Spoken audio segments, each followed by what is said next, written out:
Yeah, we should, because we're going to go forwards.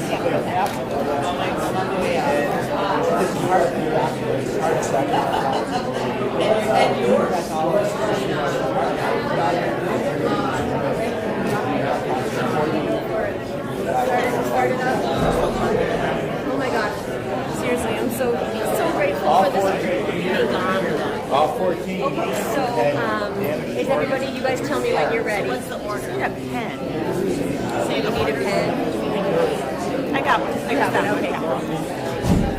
So, Silas, I was just going to let you know, Sandy, if you can have a seat because we're about to get started. Thank you so much. Oh, awesome. Thank you. Okay. Oh, gosh, thank you. You want the original or you want Health status. Thank you. That's basically it. So, but the deal is, we got to get going here. Yeah. But I mean,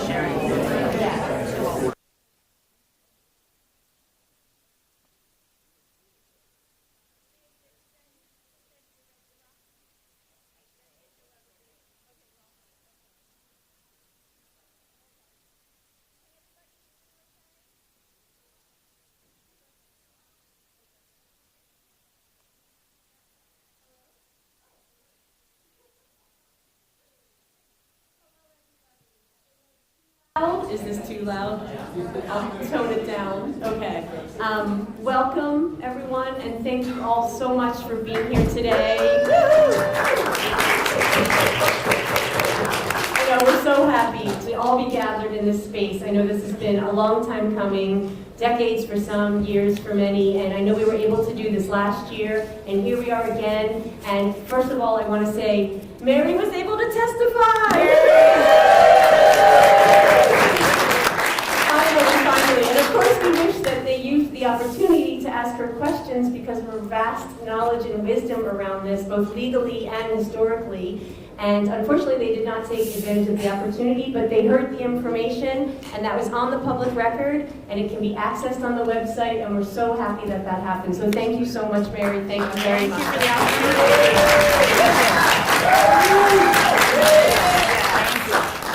We have a great Vermont crew here. We're very, very fortunate.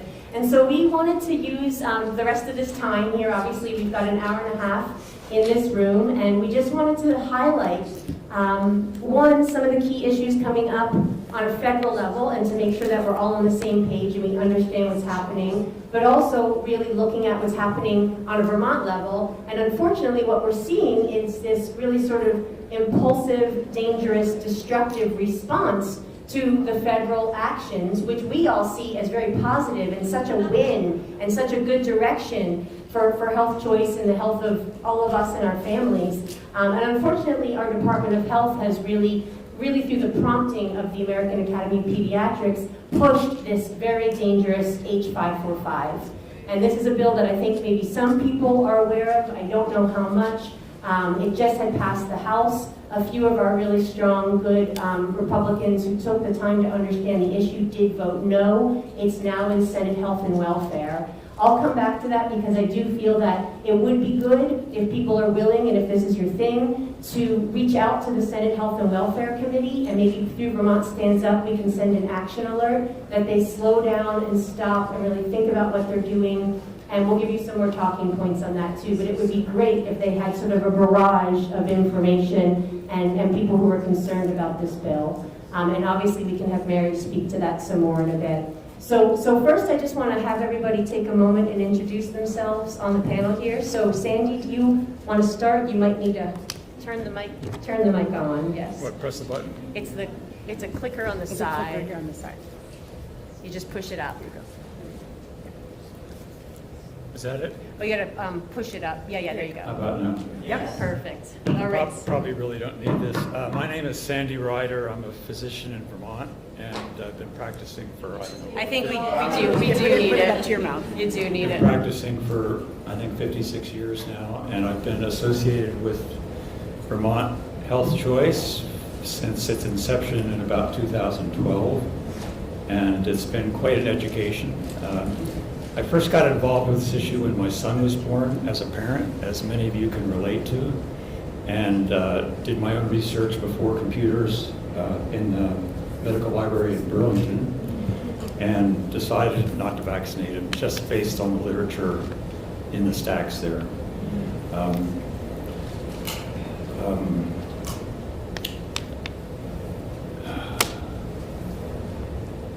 So I'm on the board of Health Choice Vermont and also a founding member of Physicians for Informed Consent, a California-based organization.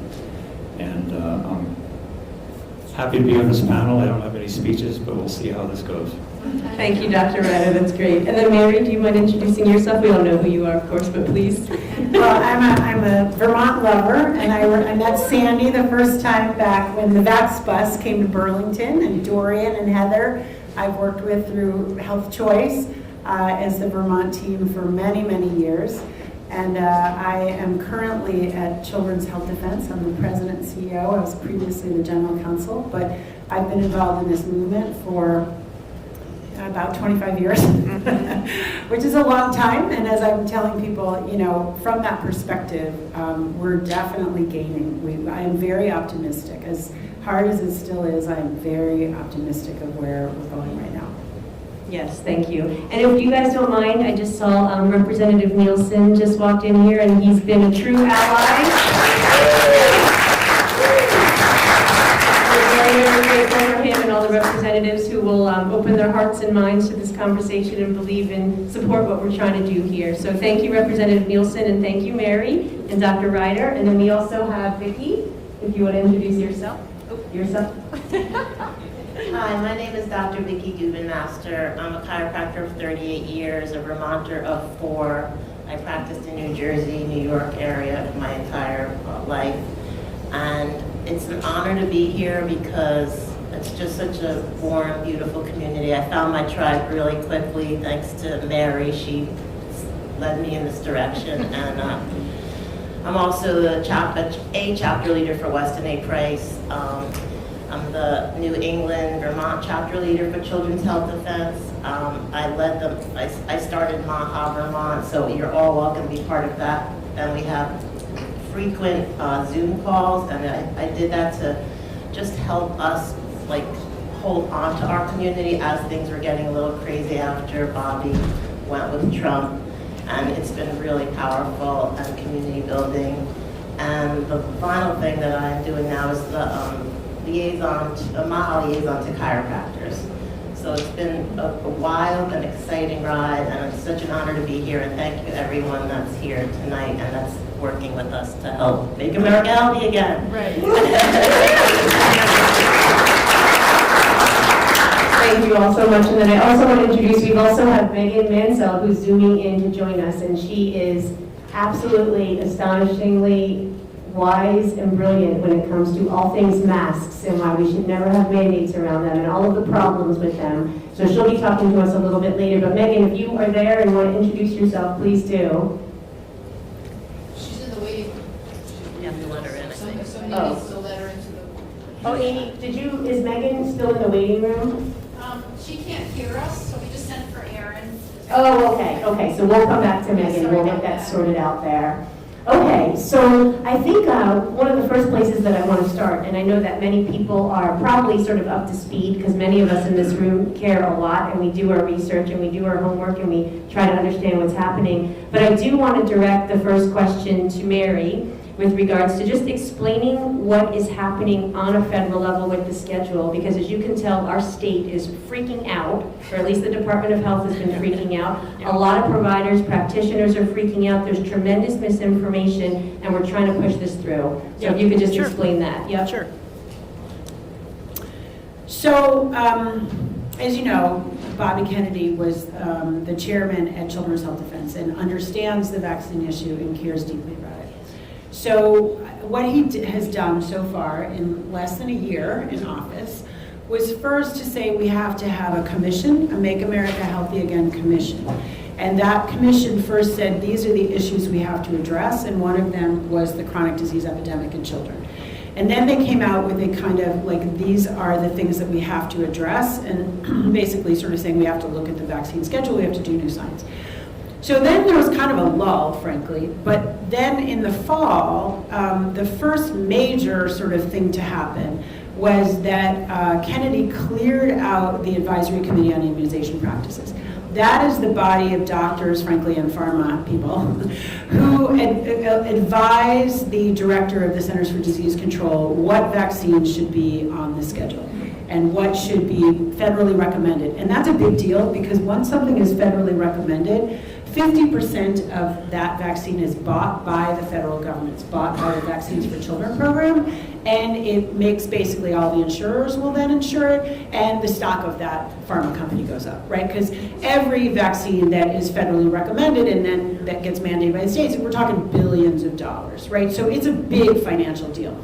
So he clean sweep ACIP, and he brought on people who actually, have credentials and who are questioning, right? So Retzef Levy, a professor at MIT, Robert Malone, Vicki Pebsworth, who had been a PhD nurse at National Vaccine Information Center. So some people who were really critical-minded and willing to really look hard at these things. So that was the first thing he did.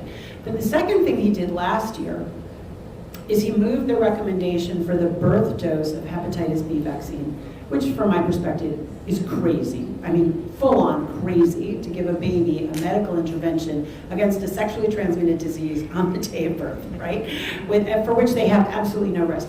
So this is crazy. He moved that, he said basically the new recommendation, actually that came from ACIP, not from Bobby directly, from Kennedy directly, was you should not give the Hep B vaccine earlier than 2 months. Not a big deal in the scheme of things, right? Like move it back 2 months. Like this was not radical, but huge pushback from pharma on ACIP, huge pushback on Hep B. But then we sort of heard these rumblings in December that a big announcement was coming, but it didn't come. January 5th, beginning of the whole new year, the schedule is being changed, right? We're moving from 17 federally recommended vaccines for everybody to 11 federally recommended vaccines. And the difference, the 6 that are not included, rotavirus, hepatitis A, hepatitis B, flu, COVID, meningitis, those are going to be for shared clinical decision making. What does that mean? It means it's up to you and your doctor whether or not you want it. And so that is, now the odd thing is, as I just told the committee, does that really affect anything in Vermont? Nothing, nothing. It doesn't change it doesn't change the mandates in Vermont, which are probably polio, MMR, DPT, maybe 1 or 2 others. It doesn't change the availability of the vaccines. It doesn't change the insurance for the vaccines. It doesn't change the fact that if somebody's injured for one of the ones that are mandated in Vermont, there is this compensation program that doesn't compensate, as somebody pointed out, in any legitimate, real way. Obviously, I think this is coming from on high. Vermont is one of 19 blue states that are all, basically pushing back and saying we're going to create our own vaccine program. They're very worried where Kennedy is going to go. They know that right at the moment, nothing has really changed for them, but they're very worried about what's moving forward. But as I would be happy to discuss if you want, 545 is going to be really, really chaotic and kind of, they don't know what they're doing yet. Obviously, and and it's interesting. I was talking about this with a scientist recently, and he was like, "Well, it is bad news that these blue states apparently want to go full steam with the federally recommended schedule. Keep vaccinate, day of birth, etc." But he's like, "What an amazing natural experiment." I mean, there's some truth in that. There really is some truth in that, because what we know based on the real science so far is that unvaccinated children are a lot healthier. They don't have the same kind of chronic health condition. So I would rather not have the natural experiment myself, but at any rate, there does seem to be this I call it the vaccine confederacy, right? 19 states, they are all, one political party are saying, we're not going to look at the science, we're not going to follow shared clinical decision making, we're not going to really follow informed consent, we're going to go with this more authoritarian model that's really being driven by the pharmaceutical industry. Exactly, yes, thank you. And just a few things to point out on that. I don't know if anyone saw, you may have seen the 33-page document that came out that talked about how, well, they compared our U.S. schedule to other peer countries. So they had 20 other peer countries that they were comparing it to. And what they found is obviously the United States, as we can all imagine, was an outlier. And in many cases, we had almost twice as many, injections, vaccines that we were giving. And I just want to point out, and this is where a lot of the misinformation comes into these committees, is the Department of Health came into House Human Services, and they said, oh my gosh, there's so much confusion, and no one's going to know what to do, and we're the experts, and we know the experts, so trust us, we're going to put our own schedule together. And just to put this into perspective of how confusing and how much of a nightmare it's going to be, on the House floor, when they were discussing this for a vote, somebody asked, Representative Joe Parsons, amazing man, he asked the question, what schedule is the school going to follow? And they couldn't answer. So they did not take enough testimony to even know you're the ones who are now creating the confusion. Instead of going back to what Mary has been saying since I've been talking to her about this, is shouldn't it all just be shared clinical decision making, right? And we know that at the base, that's what it should be. That's the goal. This first step is really huge. So just to put into perspective, again, just sort of the impulse. And to me, a lot of it is also the American Academy of Pediatrics driving this, because they were also very much hand in hand with the Department of Health in testimony. And also just to go back to the hepatitis B piece that Mary had brought up, in my testimony in Human Services, I tried to show the flow of we don't have placebo controls, we have 5 days of safety monitoring with hepatitis. There's been FOIA requests to try to get more evidence of, is there any further safety information? And no, there's not. They received a 1,200-page document at Informed Consent Action Network confirming that no, we have no further clinical safety monitoring that has happened. So obviously I used that to try to point out the fact that this is why these changes are happening. But again, it's kind of a wall. And so hopefully hearts and minds will open. Hopefully we can all work on our representatives, and hopefully we'll get people in there who are elected, who will take the time to understand and to really look at the science and the changes that are happening. And that sort of then also brings me to, I wanted to ask Dr. Ryder, you obviously have been practicing in Vermont for, correct me if I'm wrong, I think 40 years or so, clinical family practice. 55. Oh, sorry. Oh my gosh, I'm way off. Did you hear that? I know. Thank you, Sandy. My goodness, what would we do without him? Wow. So a little off. 55 years. It's amazing. Thank you so much. My goodness. So I guess my question in particular for you is, people are coming to you with questions and oftentimes confusion and trying to make decisions, and how do you help share trusted resources and places where people can go to get good information when they're trying to sort through the mess and what we're hearing in the news and a lot of the propaganda around it? Thanks.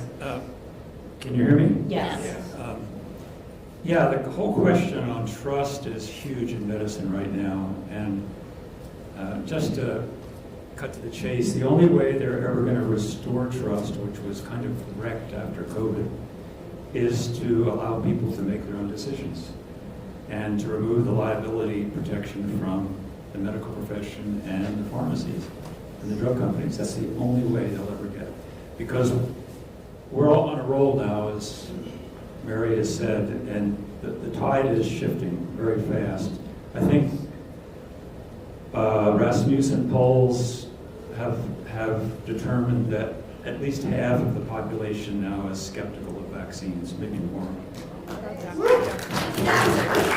Which is, when I first got involved with, say, Health Choice back in 2012, you couldn't even talk about autism. You could not mention the word because it was so taboo. Now it's so in the open, and I think that things have changed dramatically in terms of the whole discussion around vaccines.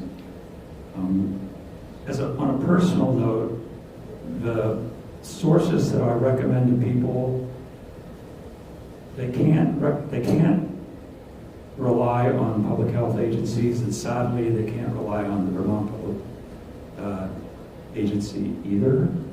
And as an example, I was talking to the lead representative from the Vermont Medical Board a couple of years ago, and he was He said, I know who you are, whatever. And I said, well, look at the VAERS data for the COVID shot. What do you think of that? He said, that's just a scam. You can't rely on that. We know there's so much over-reporting. And I went, this guy is the lawyer for the Vermont Board of Medicine, and this is maybe what he believes or maybe what he has to believe, because I didn't say anything. I wasn't about to get in an argument with him outside the door of the committee room.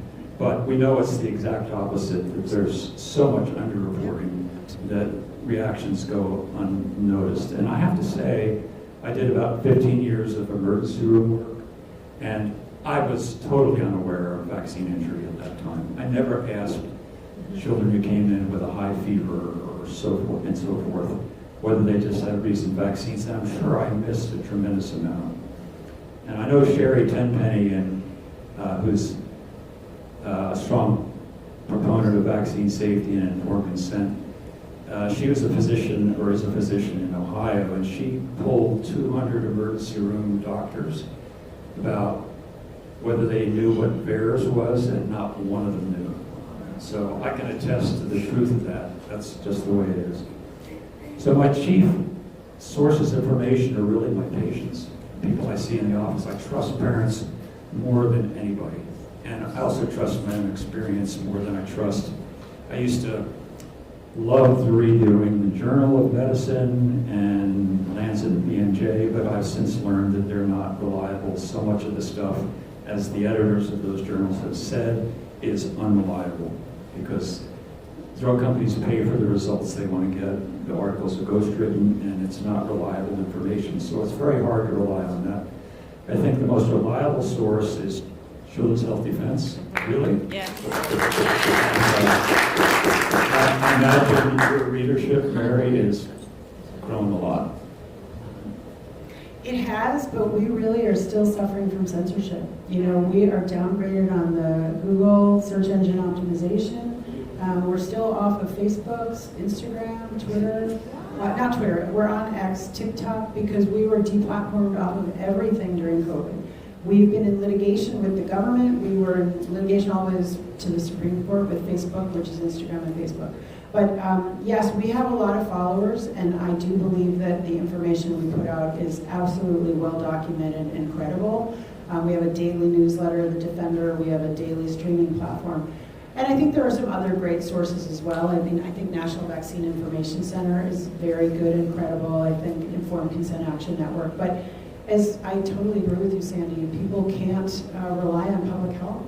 And to your point about autism, one of the other things Kennedy has done recently was to put onto the CDC website on the page that says vaccines do not cause autism. He said, this is not evidence-based, this is not the science. And then he gave references to science that shows that it's clearly not proven that vaccines do not cause autism. So, yes. Yeah.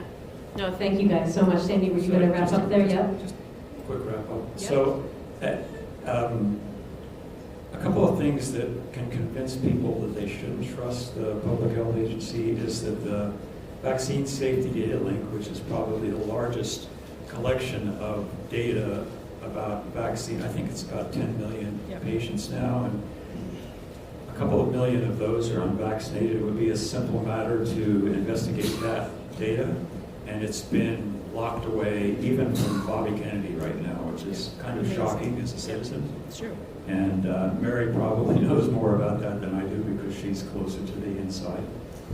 And just another personal anecdote, when H545 was first taken up, which was taken up in the first day of the legislature on January 6th this year in Human Services, the lead director of the American Academy of Pediatrics said that we will accept information from trusted sources, including the vaccine injury compensation group, which makes recommendation from the CDC, as long as they encourage vaccination. I mean, I had to listen to that. Make it up. I had to listen to that 3 times, and this woman she's a lovely person. It's not a personal attack on her, but she represents the AAP in this state, absolutely. And so that tells you how reliable their information might be, how unbiased, because she let it slip. I could tell when she was saying it that she was regretting it, but it was a little late. Right. And I'll just add there, thank you, Sandy. Okay, good enough. That's Dr. Tyson, who we're talking about, who's the new American Academy of Pediatrics Vermont chapter leader. And I've had a conversation with her, and I just want to say we're all going to have to keep our alerts on, because she was very happy that we lost philosophical exemption here, and I can see her potentially coming for religious exemption, which is obviously very disturbing. And a lot of misinformation, you can tell, sadly, and again, not a personal attack, but there's a lot of indoctrination that's gone on there, and most likely an inability to look at the other side of the story. I did say to her when we were in conversation, I said, you know, do you know how much aluminum is in the hepatitis B vaccine that now you and the Department of Health Commissioner Hildebrand are promoting still for the first day of life? And she said, of course I know what it is, I know what it is. And I said, okay, well then what is it? And she said, well, I don't know, I have to go look at it, And I said, it's 250 micrograms. It's 14 times more than you would be able to give to an 8-pound baby receiving intravenous parenteral nutrition. It's 250 micrograms. And we're talking about, as we said also with your lawsuit, and what you guys are trying to look at is this is a neurotoxin that's replaced mercury, another neurotoxin. So I think most of you guys all in here, I'm sure, are well aware of these pieces, but this is obviously what we're trying to bring forth, and it's going to take a lot of us to try to continue to bring it forth, and that's why it's so good that we can stay connected and have Mary here and do all this work. And this then brings me to Dr. Vicki. I was wondering for you a few questions, but in particular, because of your leadership on MAHA and Children's Health Defense chapter in Vermont, and really trying to regularly bring people together, which is so important so we stay connected during this, what are some of the wins? What are we seeing? I just would love to talk about some positive notes here. I love keeping the energy up because that's my goal always, because it's such a hard world right now, and especially in our country and everywhere actually. And if we let our energy and our mood go down, then we're like bringing ourselves down and everyone. But if we can just try to stay positive and focus on all the good things, yet still be active and you know push where we need to, we're gonna enter this new world, which I believe we're creating as the old world falls apart, in such a better place. So today, I just was hoping to uplift everyone just by sharing what's happening in MAHA. I'm sure you guys know, but it's always good to be reminded, and so we can leave here on a positive note. So the basic aims of MAHA are to reduce chronic disease through better nutrition, cleaner environment, sustainable agriculture, improved healthcare access, physical activity, reducing chronic stress, and over-medicalization. And so the big one, as Allison said, was the changes that just happened in January to the dietary guidelines for America. Most of us never even gave it a glance because we all knew how ridiculous it was, and Weston A. Price has always been on their game with that. So that's one of the things I love about Weston A. Price, but I just want to go a little bit into detail on it. So in January 2026, the HHS and the Department of Agriculture released the new dietary guidelines for Americans, and it's the most significant reset of federal nutrition policy in decades. And they emphasize eating real food, whole, nutrient-dense options, and at the top of, like Alice was saying, it's reversed now. The top of the pyramid is high-quality protein, which to me means meats and fish. And so that's kind of what our recommendations were trying to push us away from, right? Like, stop eating meat and fish, it's really bad for you, and you know, the fats are gonna make you have high cholesterol and heart disease. Well, they were wrong.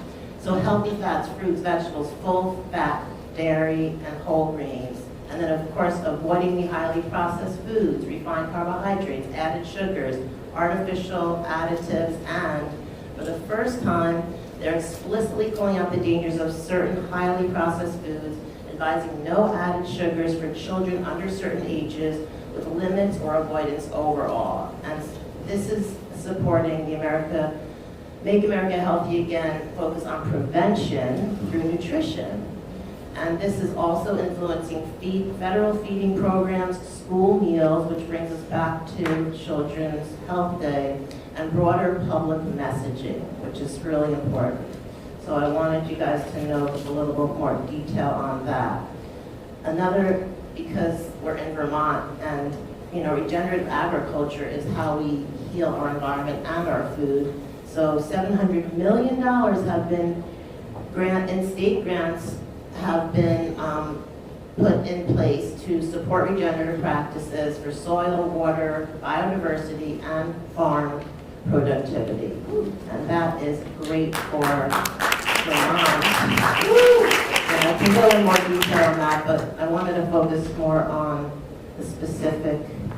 So the SNAP, we have 18 states and counting that have implemented, and I think Allison just mentioned that Vermont's going to implement it as well.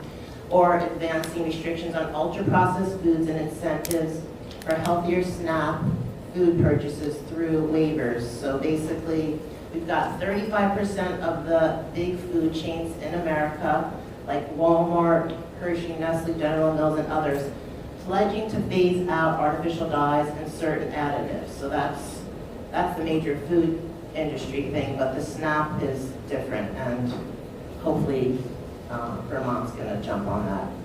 Nutrition and child health reforms. We have the Whole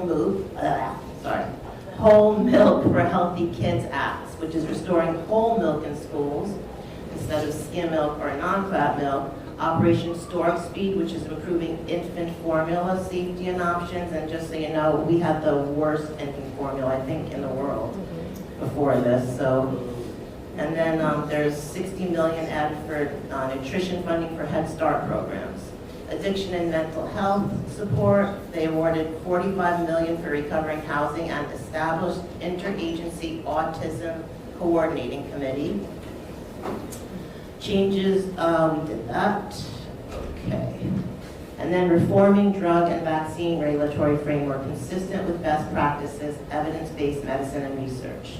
So as Mary said, or I think you said, they reconstituted the advisory committee on immunization practice to prioritize independent, conflict-free expertise and gold standard science and vaccine recommendations.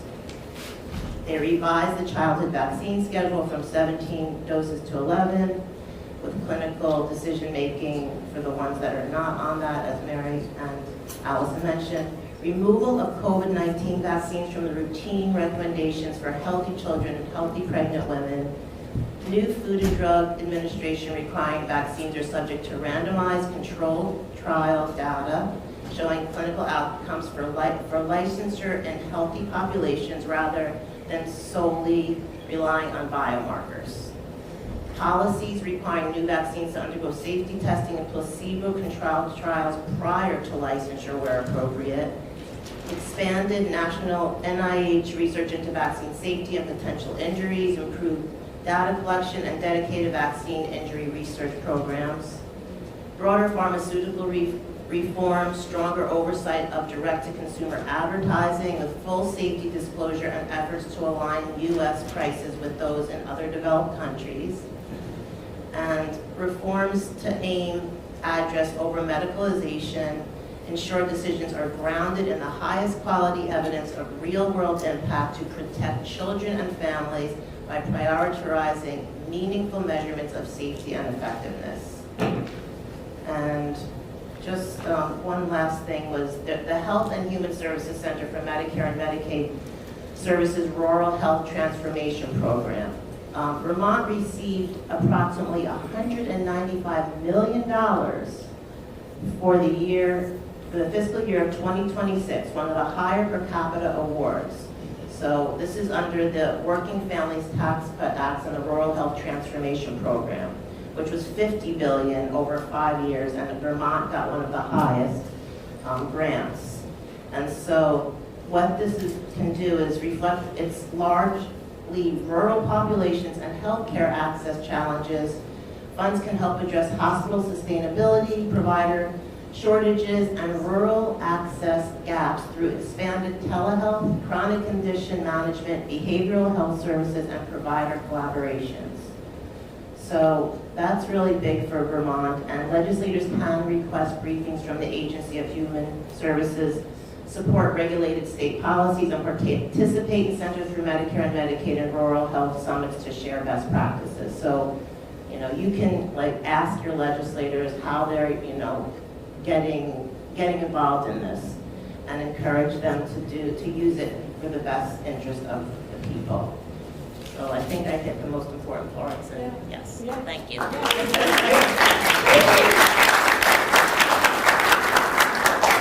lot of great wins that we have to keep in mind. And I also just want to point out, I can't help it, and I'm sure you guys have probably had this thought, but this is monumental. I mean, obviously, like, we're living in this time where RFK has taken hold of Health and Human Services and is cleaning it up and cleaning it out and trying his best, step by step, bit by bit, to get the information out there. And we're living in this time. And I can only think that if we're lucky and we keep working on it, that in 100 years down the road, they'll look back, and this will make me get upset, and say, oh my gosh, look what they did. Look at the movement that happened. Look at the changes that happened. So it's amazing to see that. And one thing I just want to say, I've taught at the Vermont State Colleges for 25 years, nutrition mainly, and I taught Weston Price nutrition for 25 years. I was very fortunate to have a friend who, you know, clued me into that before my kids came along. And one of the things I always talk about is how all of this traditional wisdom that we know was out there for so long in the past and still is there, but has been broken. And now we're trying to reclaim that, and we're trying to get back to that with all of this information and all of this, the good foods that we are hearing about, and the pyramid shift and all of those pieces. And if we can reclaim that, and we can make sure our kids have that, and then if we can make sure they can pass it on to their kids, and then that wisdom will be held, and we'll be able to carry it through, and we'll be able to say, we don't really care what you think or say otherwise, because we know the truth. We have this information here at hand, and we're going to pass that down through our families and to our descendants. And hopefully that's what we'll get back to. Yeah. And So, I just want to share, this all happened in just 1 year, less than a year. It never would have happened if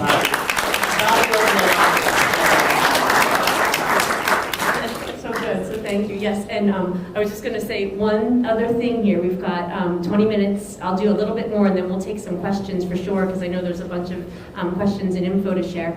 But I also just wanted to see, I always have a bunch of questions for you, Mary, so I'm trying to pick, like, what's the most important here.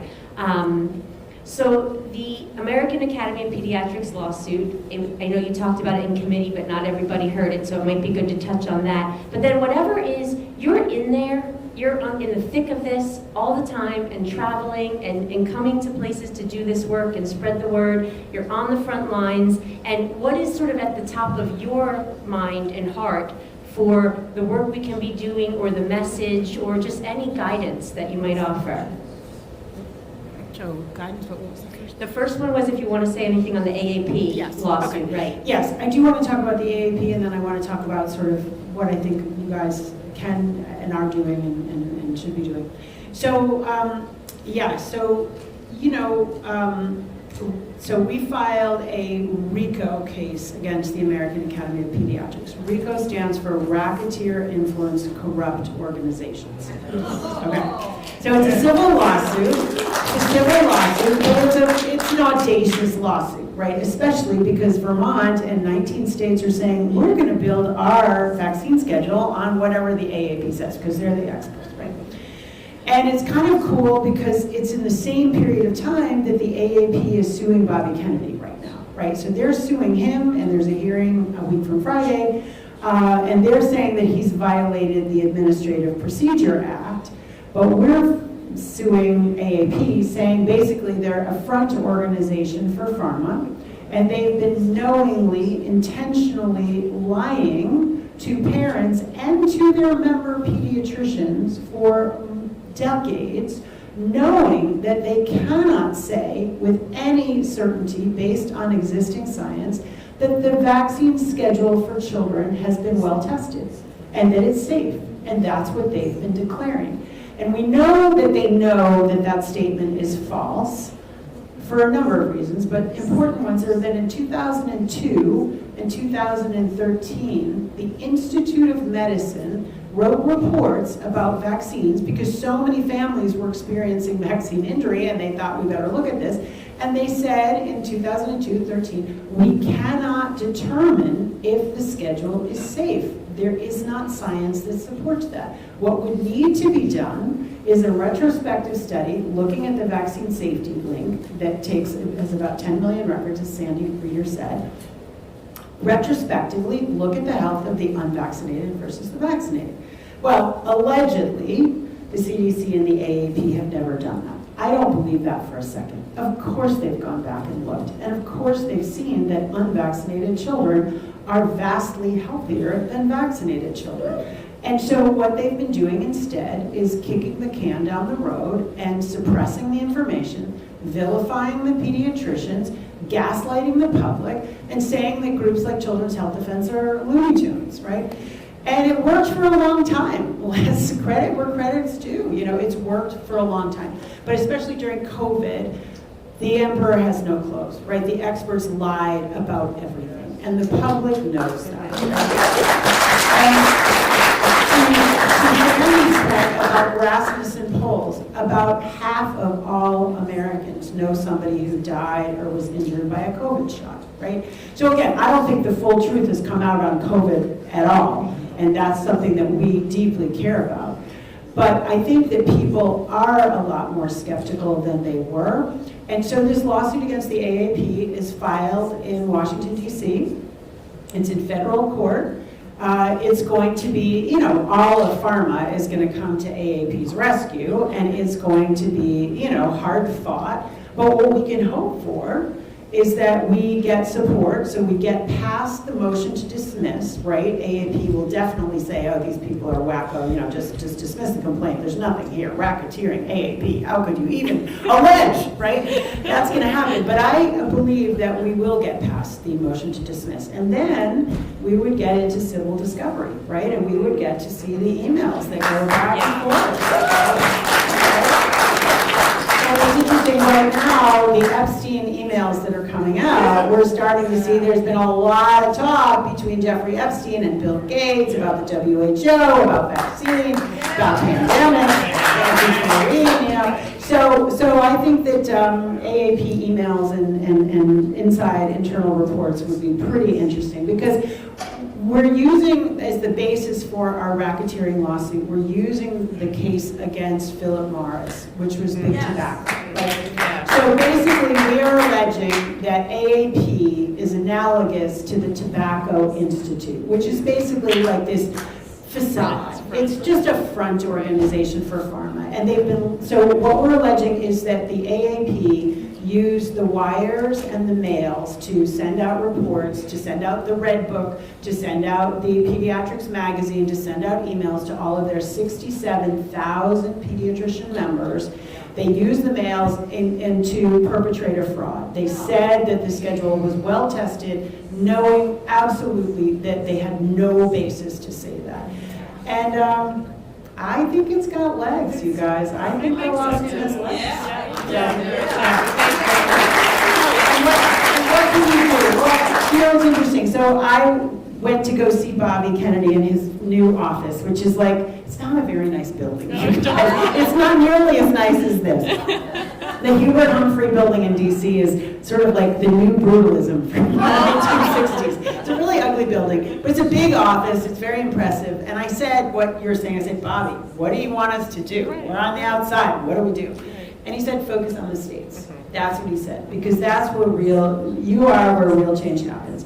The federal government is a swamp. We're not going to have it not be a swamp in the next couple of years. It's a swamp. It's dirty. It's really hard to make change. Kudos to him for getting the change that he's doing. It's much easier to make change at the state level. Yes. And it's more effective because it's more permanent if we do it sort of in a decentralized way. So keep doing what you're doing. Don't give up hope. We are making progress. Oh my gosh, we're making so much progress when you take a longer view. So keep doing what you're doing, and as you said, we're really not doing anything new. I hate to say it. We're just reclaiming, health. We're reclaiming what humans did for millennia. Like, whoever came up with this idea of injecting poisons at birth? It's so insane, right? So all we're doing is just trying to eat real food, like don't give unnecessary medicines. I mean, Are we get out asking of too much? pressure. Are we asking too much? I don't So think keep doing what you're doing. Keep, hanging together. Keep, working with Vicki, who's pulled you all together, and we're making headway. Good. Thank you so much. Good,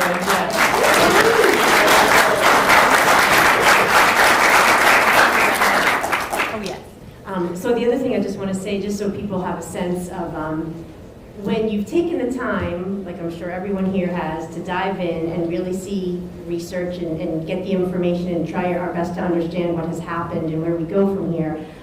When I did give testimony to House Human Services, one thing that really shocked me and really just hit home, and I want to share it with you because I think it's important to remember, is when I talked about the 1986 National Vaccine Childhood Injury Act and the fact that that gave a liability shield and protected Big Pharma and administrators of vaccines from being responsible, they didn't even know that.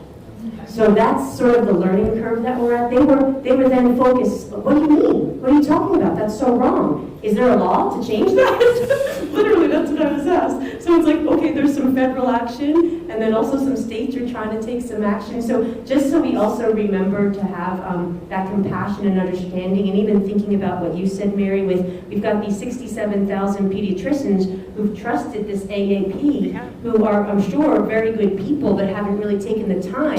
And so just having compassion around that as we try to do the work and talk to people, I think is also really important. And I did just want to ask before we get into some questions here, there are, I know, because I saw a few healthcare providers here who do work in Vermont, and I just had a few questions for you. I see Dr. Heather Rice, and is Susie Harris here as well? Susie Harris, yes. And so I just wanted to also ask you, just as providers, healthcare providers in Vermont, if you don't mind, and I think this might work here, is if you want to come up, or if you can talk loud enough, either way. Do you want to come up? And I just want to see if there's a seat there. We can grab a chair. Perfect. Just what you are seeing in your practice with regards to questions around vaccines, injury around vaccines, if you don't mind sharing. I brought some props. Okay, so this is Dr. Heather Rice. Yes, okay.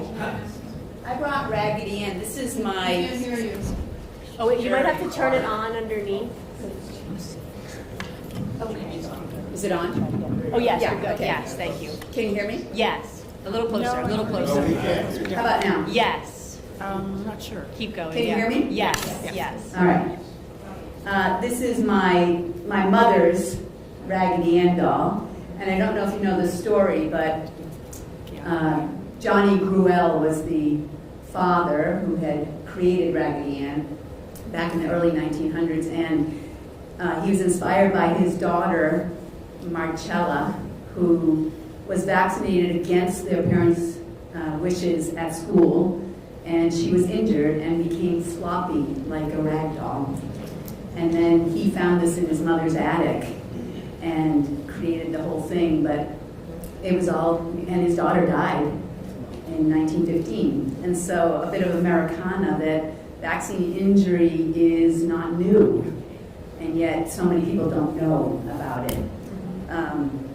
I wanted to just say that when you asked me the question to prepare, I realized that since COVID, my malpractice insurer has been giving us special education as chiropractors that we need to be more vigilant in watching for both the results of post-COVID, how COVID has affected people's health, but also how COVID vaccines have affected people's health. And so we actually have hours of training now that we go through to watch for when patients come in, to recognize that someone sitting in front of you looks healthy, but they don't fit the traditional way you would think somebody might get risk for stroke, for example, which we already were trained to always watch for. They're not going to look that way because it's happening in younger populations that appear healthy. But because of the spike protein affecting the ACE2 receptors, how that can then increase the risks. And we already know about the effects on cardiovascular system in young people. And so we actually, for malpractice insurance, have to be trained on this. And they said, you have to be asking the right questions. And I realized that for years, I have always been asking in my history taking, are you on any medications? Do you have any adverse effects from them? Have you taken any vaccines? Have you had any adverse effects? I've always asked that question. So I have learned from my practice members that, yes, that has happened. And it's not uncommon that they say to me, well, my pediatrician and my doctor never asked me that question. So if you're not asking, how do you know? Right, right. So that's part of the reality of the new normal, that in my practice we must be asking those questions.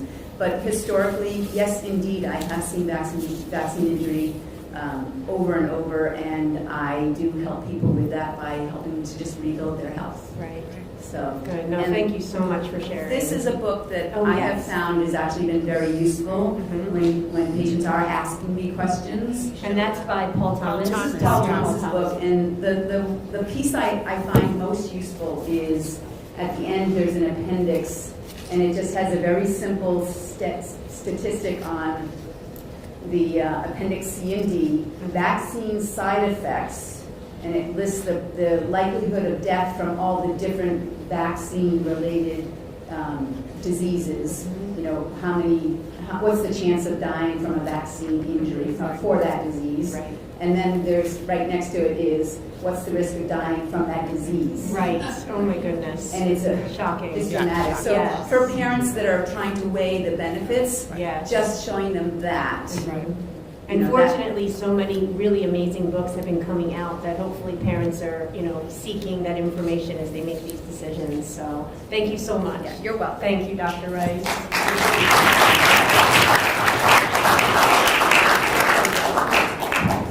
And then Susie, Dr. Harris, thank you for joining us. And what are you seeing? What are you going through in your work? Well, first of all, thank you for asking me to come up and say something. Like anybody else who's been in practice for a while, one of the biggest things I see are, and this is pre-COVID, parents who've had children who had a vaccine injury, who then were gaslit, and I've looked at the pediatric record saying that this parent was claiming that this came from this is not true, da da da, and then they're having to kind of slink around under the wire to find a pediatrician that will work with them and let them slow down the schedule or back off something.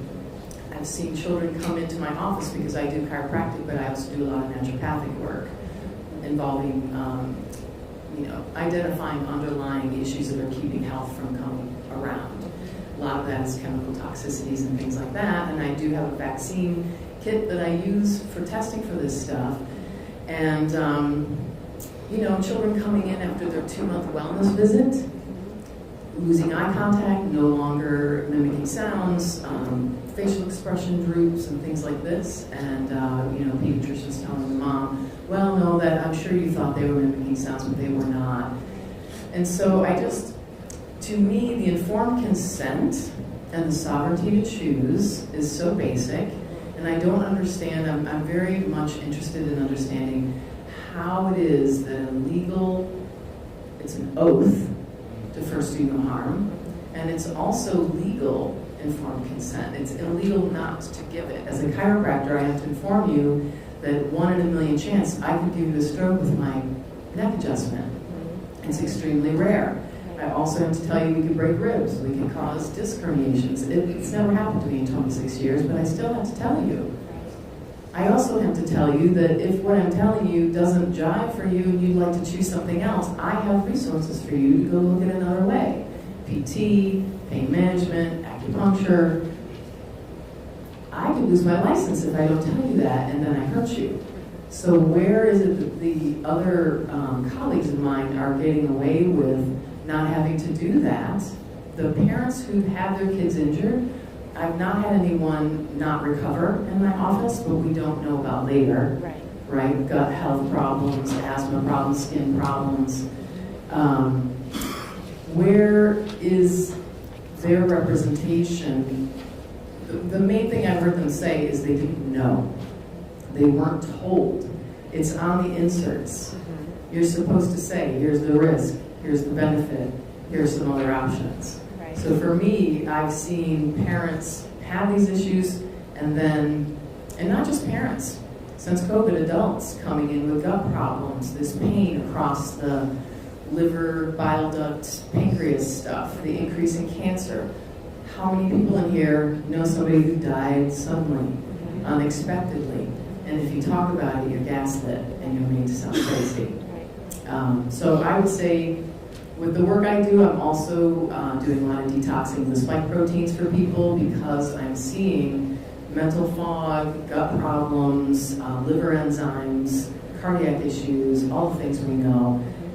And detoxing that stuff and getting people out of some of that issue, but we can't have, it's new, so I really don't know. I'm giving it my best. But I just, mostly families are feeling that know they've had an injury. They're having a hard time now knowing how to find a doctor. Some of them have been discharged from their pediatric offices.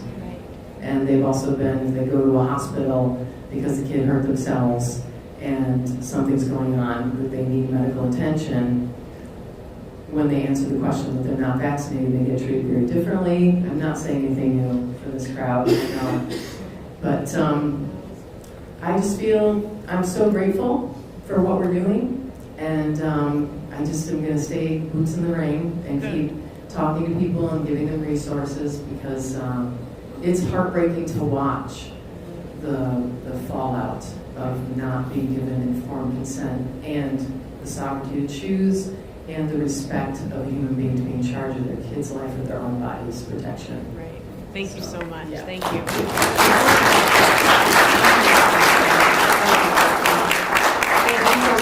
It is also very comforting, I think, for all of us to know that there are providers on the ground in Vermont who are very tuned in and aware of this and very respectful and wanting to make sure that people do have the information. I work with a family who it literally took them 5 pediatricians before they found one that would respect their wishes around vaccines, and that's just really criminal. I mean, we shouldn't be having that situation, so thank goodness we do have good providers here in Vermont as well. And I just wanted to say, I am going to have to head out at 3 o'clock, and Amy's going to take this on, but I know that there were a few questions. Paul, you had one first? Yeah, so this is for you, Mary. This is a political question, of course. Louder, Paul. Oh, okay. Mike. Thank you, Paul. So I saw on a clip the other day, I don't know exactly what it was, but it was President Trump and RFK Jr., and President Trump said something about the midterms. And when I was at the conference in Texas for CHE, you guys were talking a lot about the midterms as well as being like very consequential. And what Trump said was like, Bobby's going to be really important when 2026 midterms come around. And I'm curious to know why. I think we kind of have an idea of some of the stuff we've talked about today, but why do you think that is that President Trump said that? Sure. I want to answer that, and if I could, I want to explain on the issue of like how can it be that they don't give informed consent. Well, you know, I think when Kennedy joined Trump's presidential bid, right, against Harris, Kennedy brought at least 5% of the vote, right? We don't really know. He went from 20 to, something. But I think it's probably like 5% of the vote. And I think that really secured Trump's victory. And so the Maha vote, it's understood at the presidential cabinet level, the Maha vote is a swing vote. It's a very important vote. And so I think that's keeping the agenda going. And I don't know if you've noticed, but Kennedy was speaking in Pennsylvania about a week ago. He's in Tennessee this week. They're clearly putting Bobby out on the campaign trail, which is exciting. And it suggests to me that, as you know, like Trump was out in front of Bobby on the autism conference in the fall. And I forgot to mention that the change on the schedule was the basis for that was a presidential memorandum from December. So I do believe that Trump is really all in overall on what Bobby's doing, particularly within the bureaucracy. And the midterms are going to be consequential. If the Democratic Party takes the House of Representatives, I think there's every indication that Maha is over, right? They've already drawn up articles of impeachment for Kennedy. That's a Democrat has already, pronounced that. And much like with the Trump's first term, I mean, they're going to presumably try to impeach Trump. They're going to try to impeach probably all the other cabinet members and just sort of stop the agenda. So the 2026 midterm elections are very consequential. How do we get Bernie to want to make America healthy again? I know. The $1 million question. Nicole's going to take That's a great question. I know. can't answer that. But I do want to. That's a great question. I want to come back to that Yes, because thank you. one of the lawsuits that Children's Health Defense was involved in during COVID, actually, was a case in Tennessee. It was Hazelhurst versus the Jackson Clinic. And it was about a child whose father, Ralph Hazelhurst, was a lawyer and worked at Children's Health Defense, and he had been in the omnibus autism proceeding in the vaccine injury compensation program and didn't get any compensation. Severely affected young man, but this happened when he was a baby. And this clinic vaccinated him when he'd had an adverse event and when he was sick at the time. And he's severely autoimmune issues, autistic, non-speaker, etc. So it was a case we were really excited about. Aaron Seary and Bobby Kennedy and Rolf Hazelhurst were all on the plaintiff's side and brought the case. And they lost. And the reason for that is malpractice cases. The allegation was that they did not give informed consent. They didn't even give a vaccine information statement. And when you have, in general, every state's law is different, but in Tennessee, the law around malpractice was it below the standard of what other doctors in the vicinity would do? And the answer from the jury was no, it was not below the standard, which is appalling, but this is what it is in the real world. And I also just want to mention on the informed consent piece that when Congress passed the 1986 Act, it actually had a 10-page informed consent form, which did actually have truthful information about the risks and the benefits, and the parent had to sign it. Guess who lobbied Congress to get rid of that 10-page statement? Bernie Sanders. AAP. AAP. So, the vaccine information statements are nothing, and that is considered adequate informed consent. One thing, at a state level, you could change that. We've seen draft bills before to require that doctors give the product insert. That's never And you know passed. what, this is actually what we just tried to do with the Burt Amendment, is we were going to make sure that there was some guaranteed written documentation. My suggestion was the vaccine insert, because and I remember talking to Dr. Ryder about this, on the CDC website, it specifically says a vaccine information statement does not constitute informed consent. So on that note, I do need to head out. So I just want to thank you guys all so much. Thank you guys all for being here. I'm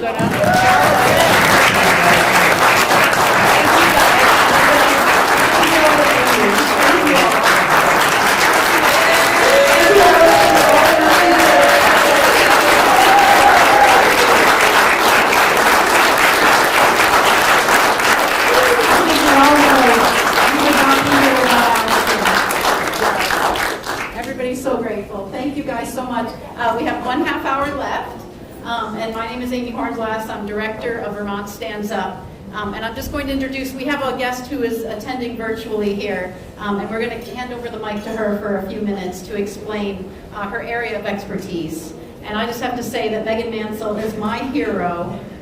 Megan Mansell is a former district education director over special populations integration, serving students who are profoundly disabled, immunocompromised, undocumented, autistic, and behaviorally challenged.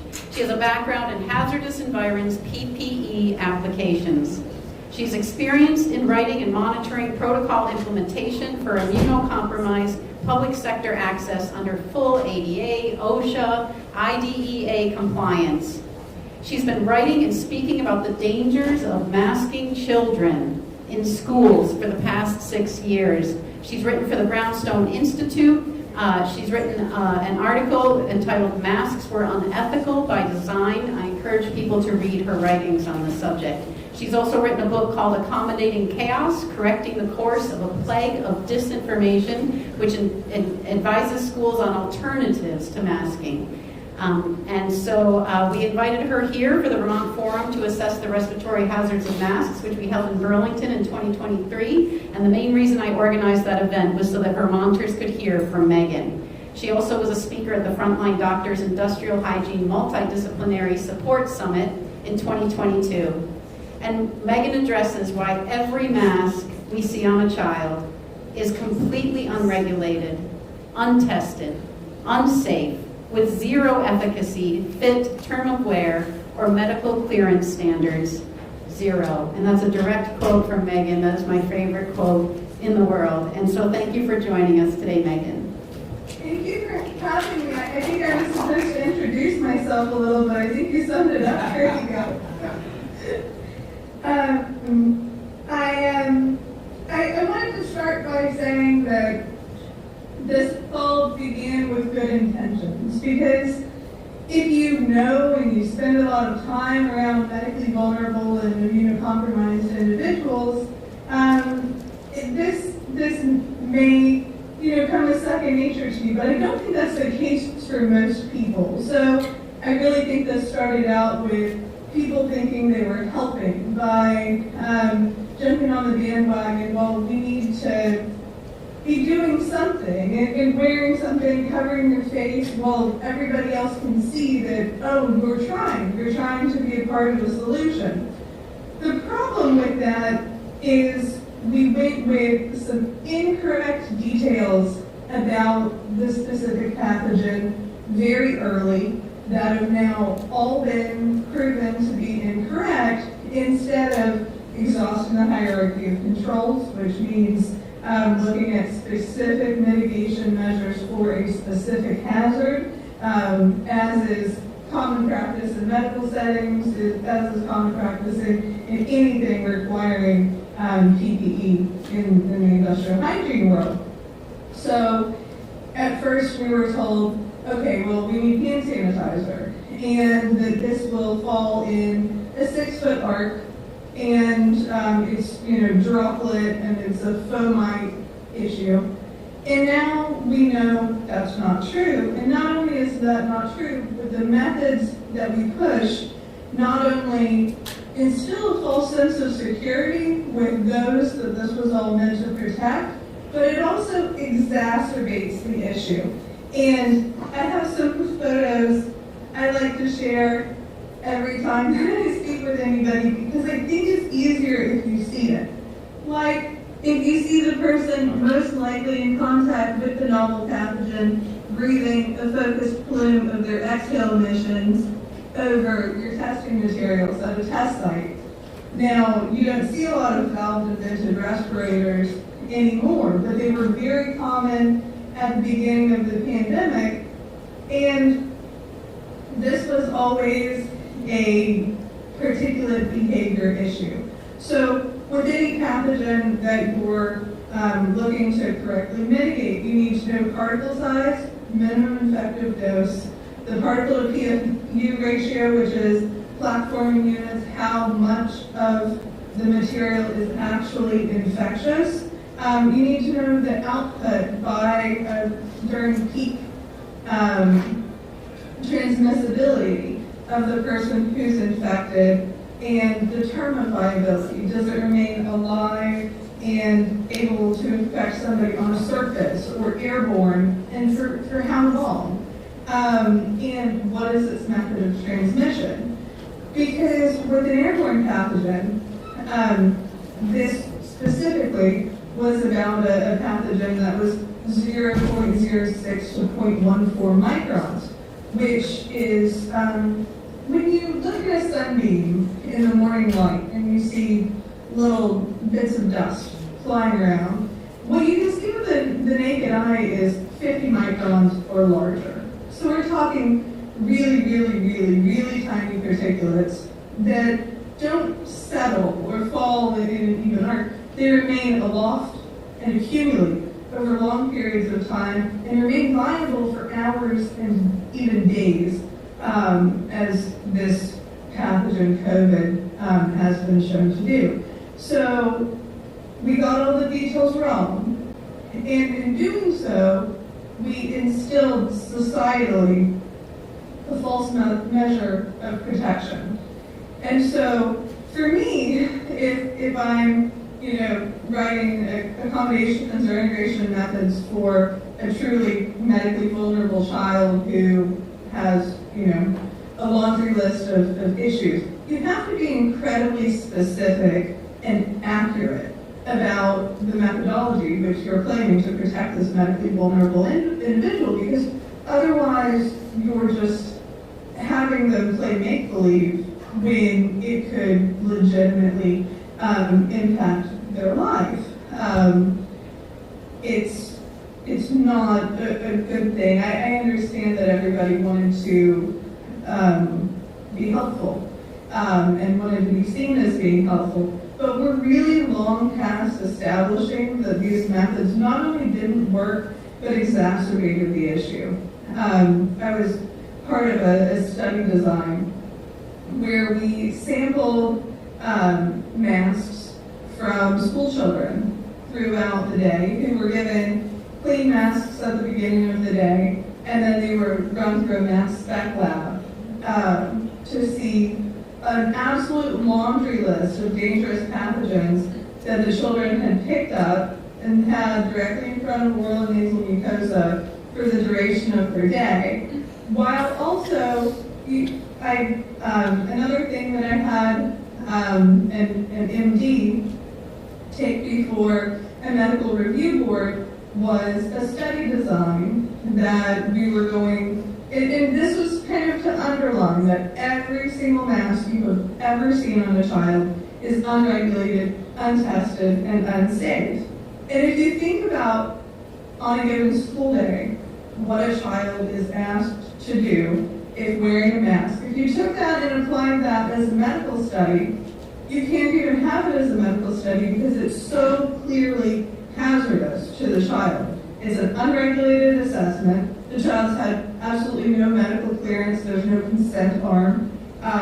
There's no informed consent arm showing that there are known health hazards, which is why in occupations requiring PPE, you have to have annual fit assessments with 14 pages of medical clearance performed by a licensed industrial hygienist. Where was that for the children that we see in these increasingly restrictive apparatuses? I was pretty quick early on Naomi Wolf's program to talk about tooth, tongue, and lip placement and the linguistic requirements for speech development as well as emotional display. We have so much, there's so much that we emulate as children in learning to speak and in learning to relay emotions that rely on this bottom quadrant of the face, which we've seen the COVID babies now and how much therapy children are requiring just to have what my children were blessed to have as normal developmentally because they were never exposed to that world. And so one of the other issues that I've gotten into pretty extensively is hypothetical perfect capture capacity, which is something that I'd love to dive into in just a minute. I think it would be helpful to look at a few different masks and show exhale emissions, just for the visual to have that ahead of time. This is a cloth mask, and this in front is the exhale emission plume. There are no masks or respirators commercially available that are regulated or tested for exhale emissions, meaning these don't protect the audience from the wearer. These are any PPE you see designed, whether it's a particular respirator or a PAPR unit, these are to protect the wearer from their environment. It's not the other way around. This is a surgical mask. You can see the exhale emission plumes going right through it. So it's a bit of, pardon my French, but I wrote to help with good intentions here. This is a fitted non-valve N95 respirator. And there are some famous photos that have gone around for years now of Bernie Sanders repeatedly removing his glasses during legislative meetings because they kept fogging up. And I'm not saying this to poke anything at anybody. I think it's important for people to understand why you frequently need to remove your glasses if you're wearing a fitted respirator. And it's because your exhale emissions take the path of least resistance. And here, with this type of respirator, it's always through the nose bridge if properly fitted. This gentleman, I think, is important if you think of, we've heard a lot about air travel. And on air travel, you're sitting directly next to somebody. So if he's sitting next to me, I have focused plumes of his exhale emissions being directed in my face. And, or, in a classroom setting. This is a double-masked individual. So this is open gapping on the sides, which is pretty common. Then you can also see he has nose gapping up at the bridge of his nose, where he's outside in cold weather and you can see the plumes of his exhale emissions. And so when you see it from this perspective, I think it's easier to understand that we're not protecting other people as people have been sold to believe. Now, originally you were told it was droplet and that it was large particulate. More than 90% of respiratory emissions found to be infectious with matter capable of forming plaque-forming units was in the 0.8 to 0.09 particulate size range, which even in 95s are not at capacity to capture. Then you have the issue of people wanting to discuss electrostatics that are for capturing particulates like dust. Electrostatics in respirators when moist. The other issue is if you think of this is a moisture encapsulated hazard, as are respiratory illnesses. If you go outside and you turn your garden hose on a mist setting, it's pretty easy to understand that you're taking larger particulates and breaking it down into finer matter. And then that matter has different behavior. It has a different trajectory range, it has a different particle size.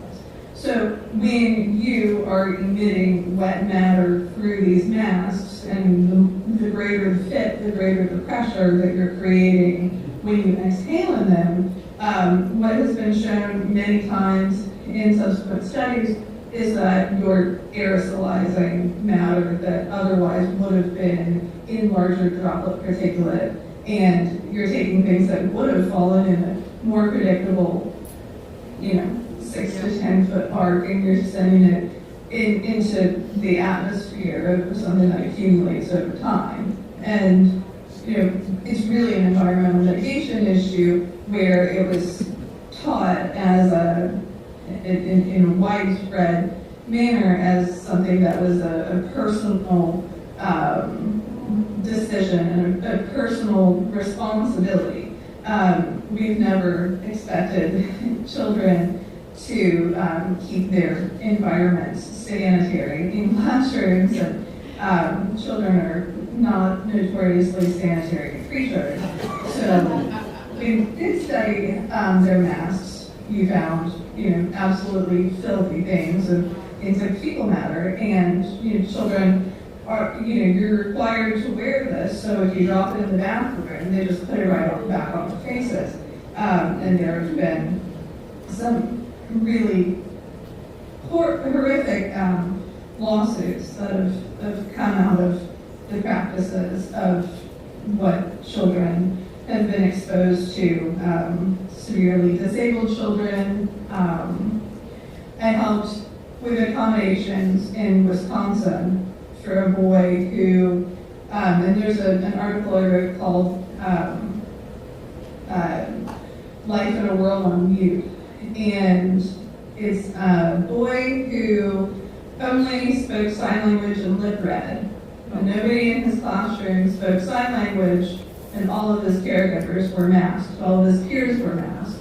So they contacted his parents for two things. For one thing, he was being non-compliant with wearing his mask, but also he was starting to have behavior problems.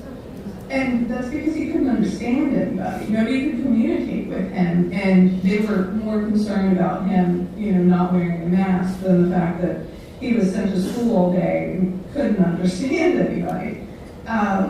Surgical masks came into popularity during the AIDS crisis, as did hand hygiene and hand PPE, largely in dental practices where that started out. And the reason for this is because it's to keep the wearer from getting bodily fluids into their oral, nasal, and ocular mucosa. It's not to keep the audience from the surgeon's emissions. And there have been studies on surgical operating theaters and of wound infection rates for surgeons who wore PPE, masks covering their faces during surgery, and those who didn't. And there's no change in post-operative infections in nosocomial settings for those who didn't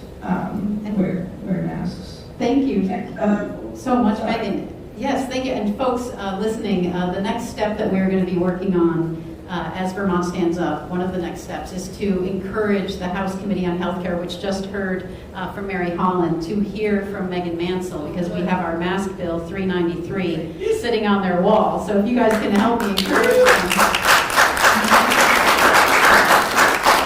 Thank you. So we have just a few minutes left. I wanted to let the panel weigh in also, because they've had some experience with this along the way. Mary, would you like to start? Well, that's a great presentation. We also brought lawsuits against the mask mandates. I mean, they're outrageous. It's just outrageous, really. And I would love to see some prohibitions against future mask mandates. So I definitely support this bill. Well, it's hard to add anything to what you've already said.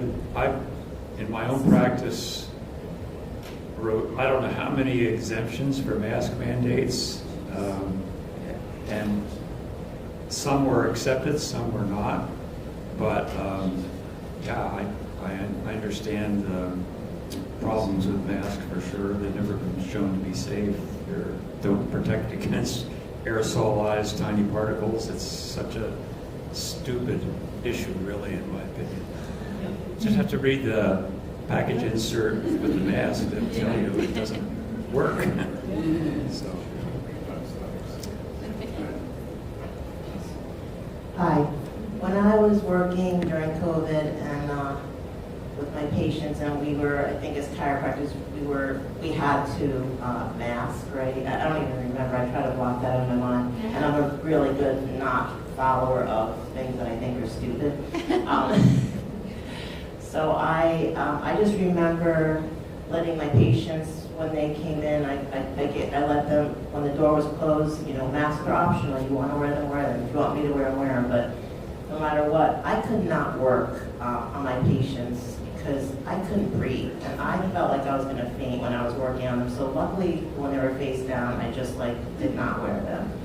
And I found this company that has these great masks that had rhinestones, and they were fake masks, and I wore them everywhere, and people complimented me on them, but honestly, they were literally full of holes. And then now when I see people with masks on, I actually do open my big mask because I feel really sad for people that are still wearing masks, and I say to them, are you sick? Are you okay? And if they say, why are you wearing a mask? They actually do nothing. In fact, they make you sicker, and I could, and if you're interested, I could give you more information, and especially if it's a parent with children and they're all, their entire faces are covered, because kids, they don't really make masks for kids, so the poor kid's entire face are covered.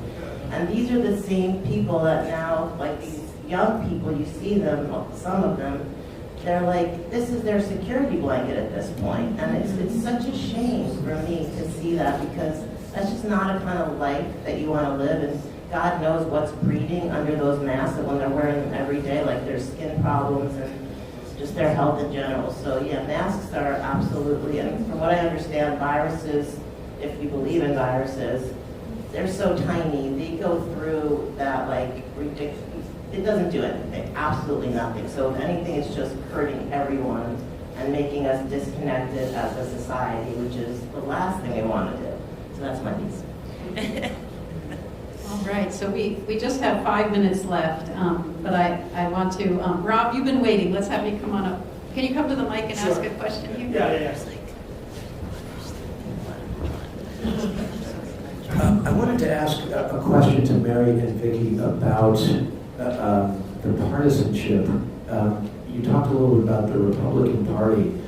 As a political independent and a political decentralist here in Vermont, a champion of what some call the once and future Republic of Vermont, I'm struggling to make sense of what has happened to the Democratic Party. And I'm really curious to hear from you both. How do you make sense of what has happened? It truly is perplexing. Well, I'll just share, like, I think parties are the worst thing. I don't believe in parties. I think I think parties are designed to divide us. That's just my personal opinion. I've crossed the line depending on the person that was running, and I never cared what they were, and I'm not a true Vermonter, but I just think parties are really dangerous, and that people should ignore parties and just vote for what they believe that person stands for, and if they agree with that or not. I'm not sure I can make sense of what the Democratic Party has become.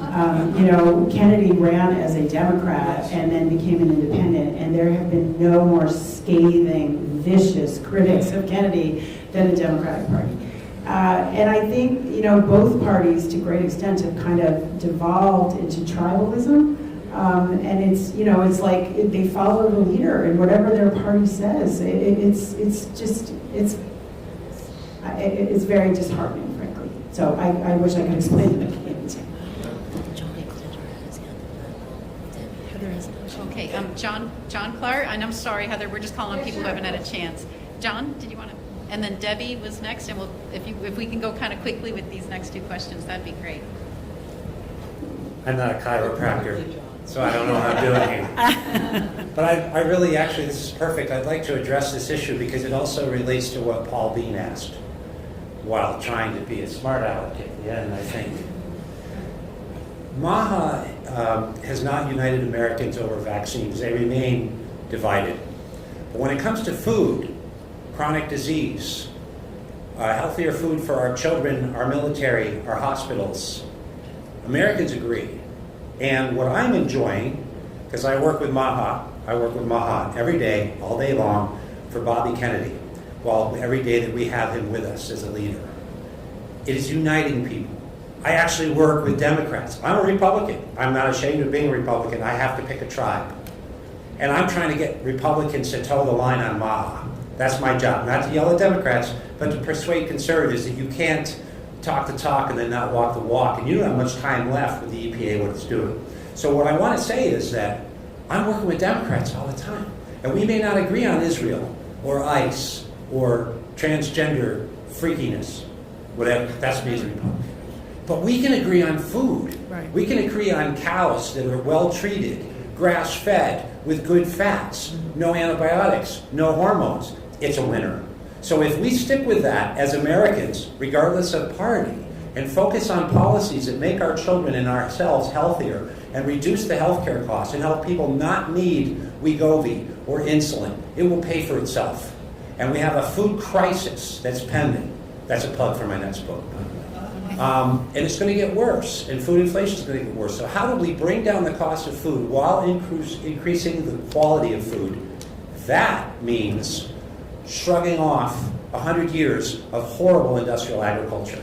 And we've seen what big pharma will do, and now we're seeing the power of big farm, which dwarfs it. So my pitch is, bipartisan unity around food. And by the way, I'm a lawyer, so I've done this.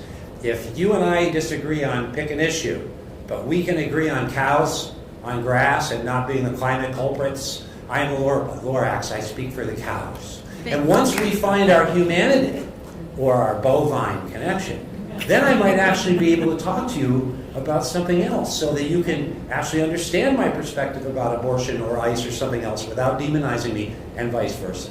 Right. So that's our future is food and farmers, and that's my pitch, and I'm sticking with it. And children,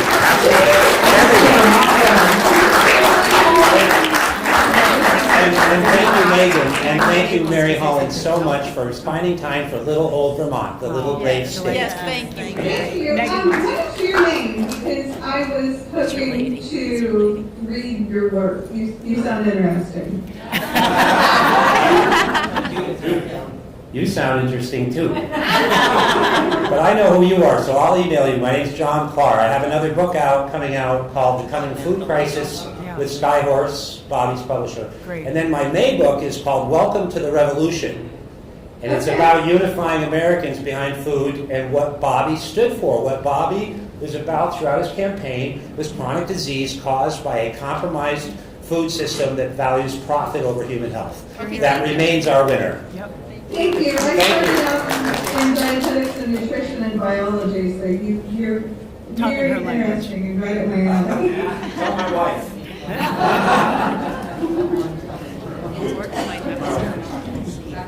Yeah, go ahead. So I know today is about vaccines and toxins and everything. And one toxin has not been mentioned, and I just really want to ask a quick question about it. Yeah, closer to the mic.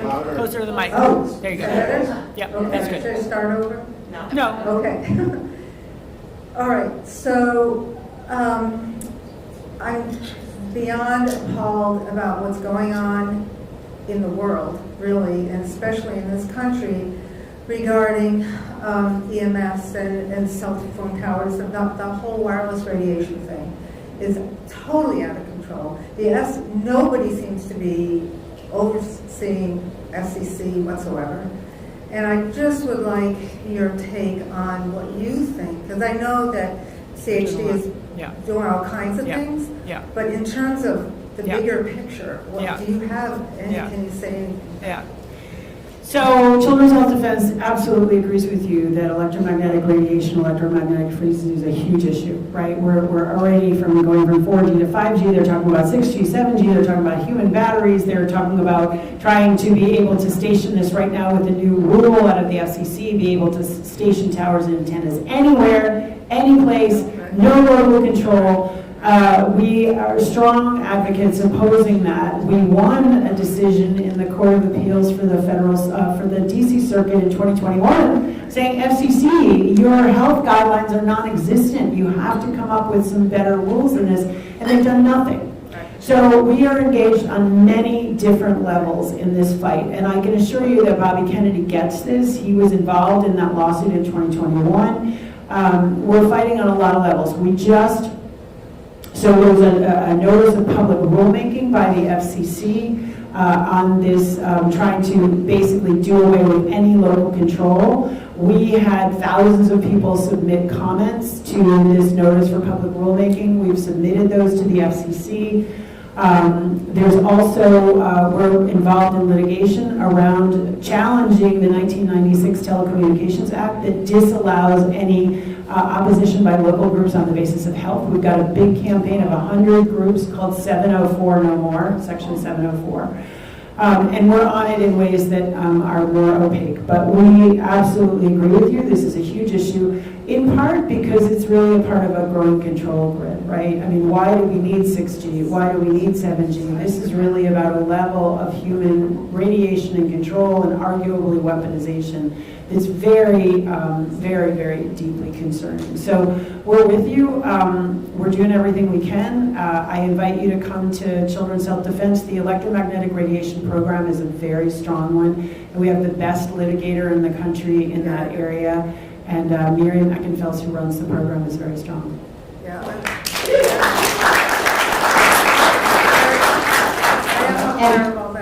I just want to hear from you. Do you have, from everything that CHD is doing and from what you know, do you have any hope that somehow that's going to change somehow? That's what I want to hear. Absolutely. I couldn't do my job if I didn't have hope. But think about it. 2 years ago, could we ever have imagined that Bobby Kennedy would be Secretary of HHS? Could we have imagined 2 years ago that the childhood vaccine schedule would be reduced? I mean, I think we have to just, we don't know how it's going to happen, but common sense will prevail eventually. If I could just give a quick Vermont update, Allison Despathy, who just left the room, just about a week ago, she got 10 minutes in front of the Energy Committee here in the House, and she slam dunked it. Her 10-minute testimony about the harms and how they weren't considering those and being allowed to just post them anywhere they want. And if people join VermontBackPorch.net, you can see the live stream recording of her slam dunk testimony. Oh, send it Well, to you me. can't argue Maybe with we it, can right? send it to me. Yes. But I was going to ask a question, but then John Parr really set me up because I've been. What? Don't blame me. Oh, I can. I've been in the political activism, and I came to the conclusion that we can't get there through a political doorway. Even though Bobby's doing so much, we need Bobby, and he's the first person I believe. And that's why I just want to make a plug that we are going to have a market space with a community capital potential with a membership. Go to edensbay.org on Friday or later. Now, can I come back to, because we've got to do it economically. We've got to lift each other up and invest in our farms. And then we get to the bees, we need the bees, and then we get to those smart meters and everything else.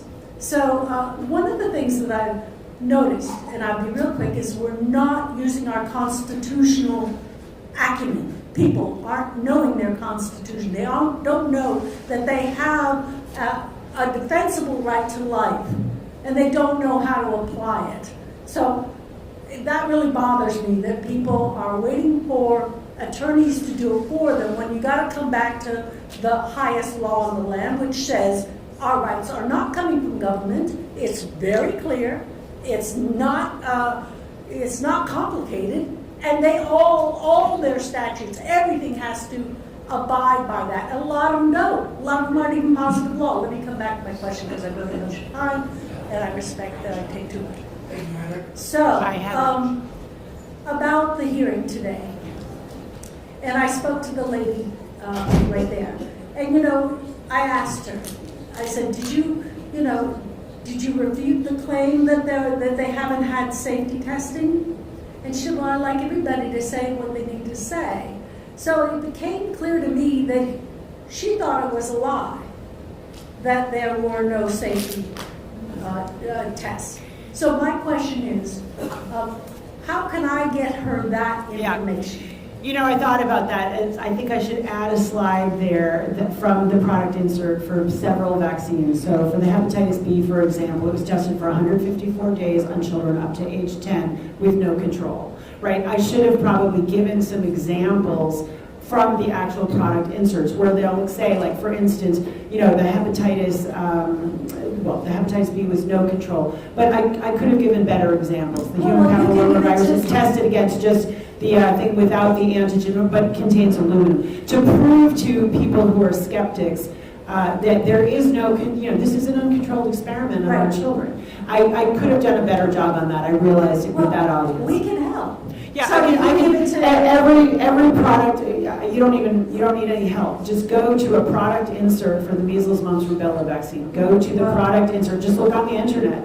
Hepatitis B, and you'll find the brand names, and you'll pull them up, and you'll read the fine print. I think it's section 6 about the clinical trials, and you will see in black and white there was no control, or the control was another older vaccine, or the control was it was the same solution without the antigen.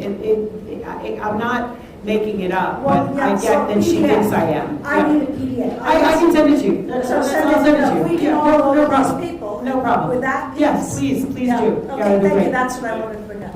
There's copies of Aaron's series chart. The chart is great, but I think what she's looking for is something that they would find credible. They're not going to find the ICANN chart credible, but they are going to see if I send them 5 or 10 and look up the rest, just the product inserts from the pharmaceutical company to the FDA that says this was our clinical trial. It's all out there in black and white.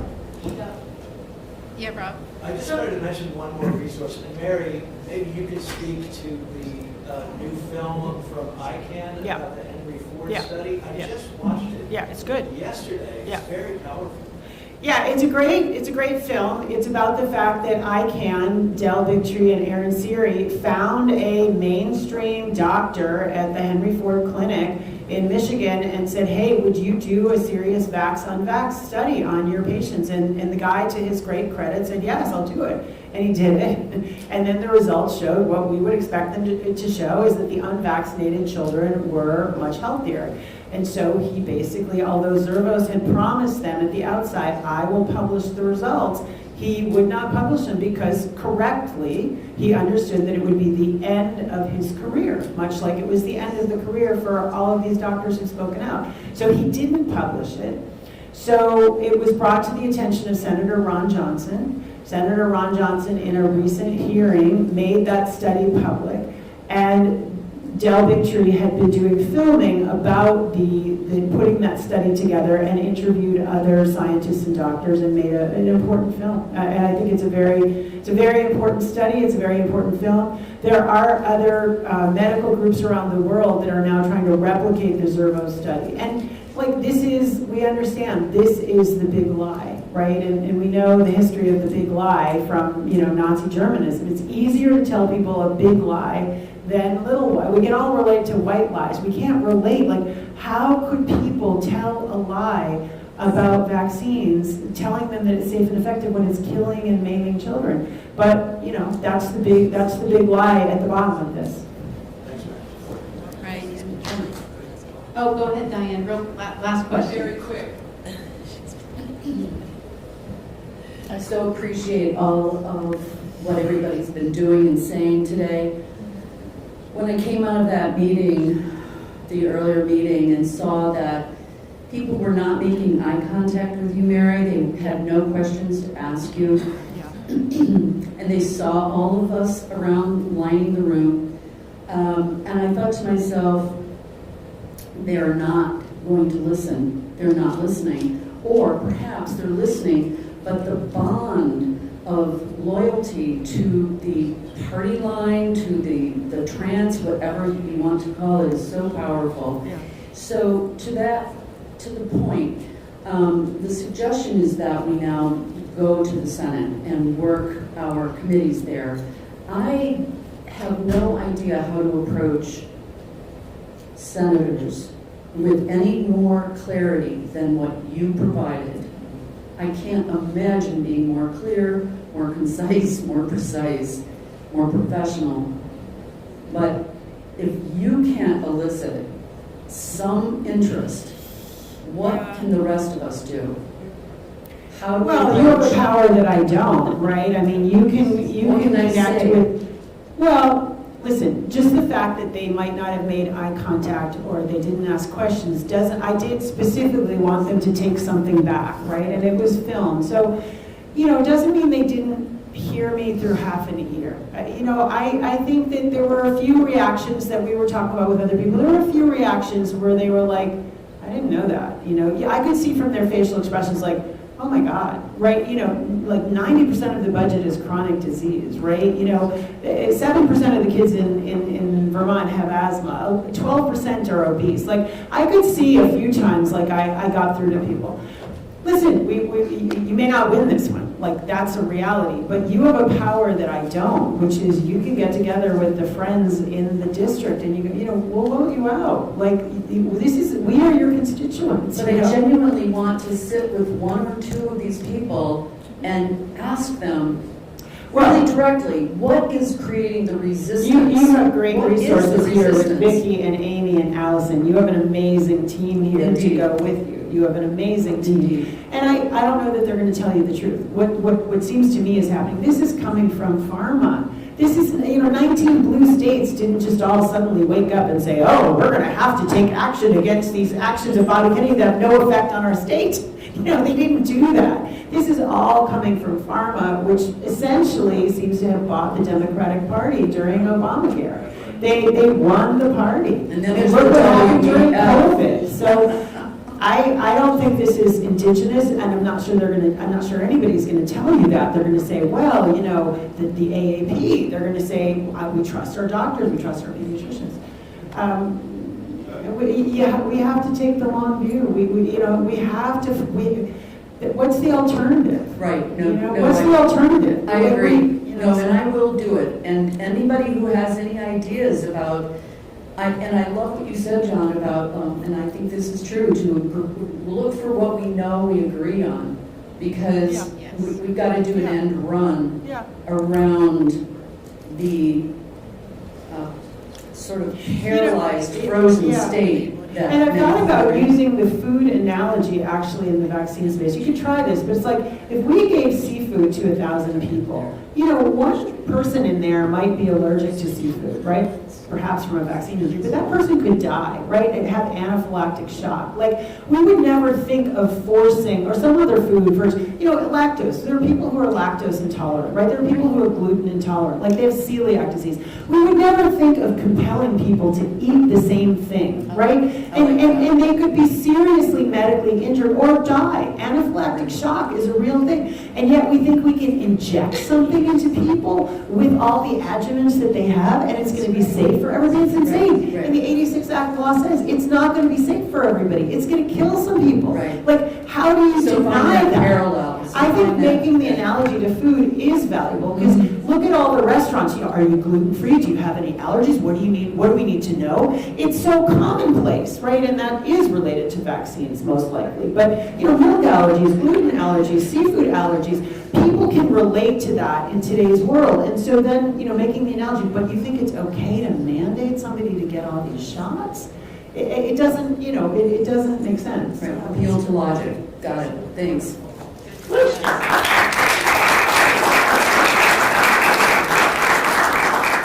And folks, just remember that Mary was at the table today. You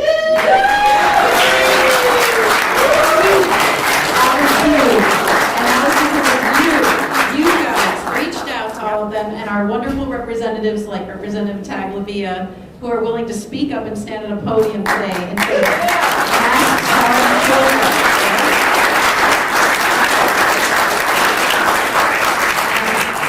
Something I realized lately is nobody has ever told the truth to get rich or to keep their job. And many people in this room have spoken to me about their personal stories of how telling the truth has impacted their living, where they can live, who they talk to, who's in their lives. And so folks, we have all been working so hard, and we do it together, and we found each other through this. And to me, that is the success story. Absolutely. And you guys being here today is a success story. And thank you, Orca, so much for filming and staying a little bit late for us.